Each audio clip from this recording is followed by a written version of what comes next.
So guys, প্রথমে ভিডিওটি দেখো, পরে ভিডিওর ফানি কমেন্ট পড়বো।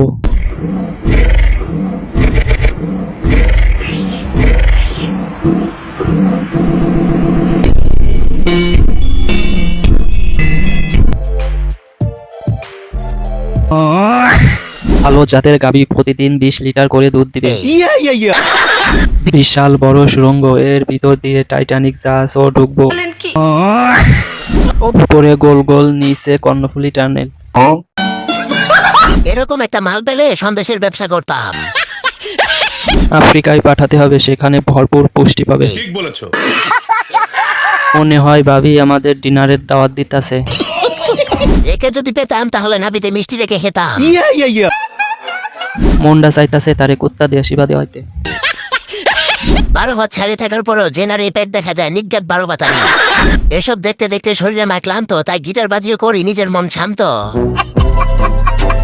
সো গাইস, প্রথমে ভিডিওটি দেখো, পরে ভিডিওর ফানি কমেন্ট পড়বো। শুধু অ্যালার্জি হলেই চুলকায় না, লোকের ভালো দেখলেও অনেকের চুলকায়।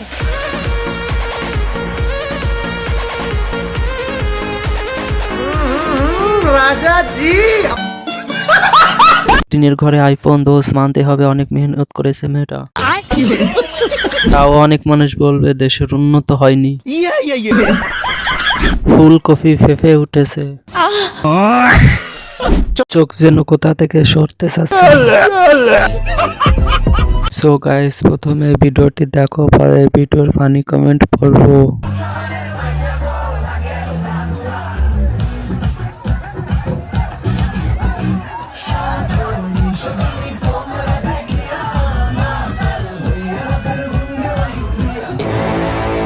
तो चलिए शुरू करते हैं। কাপড়টা ঠিক মতো পিন মেরে নাড়াইলে ছেলের বাপ রাগ করতো না। ঠিক বলেছো। যে ছেলের সাথে বিয়ে ঠিক হয়েছিল সে ছেলে কিছু না পাইলো, আপুর বড় বড় দুইটা মন পাইতো। ভাই, বিয়ের আগে পম্পম দুইটা এত বড় হলো কিভাবে? যত দোষ ক্যামেরাম্যানের, খোঁজ করে ক্যামেরাম্যানের হাতে তুলে দেওয়া হোক। শিল্পীর হাতে জাদু আছে, প্রতিটা মেয়ের এরকম শিল্পীর দরকার।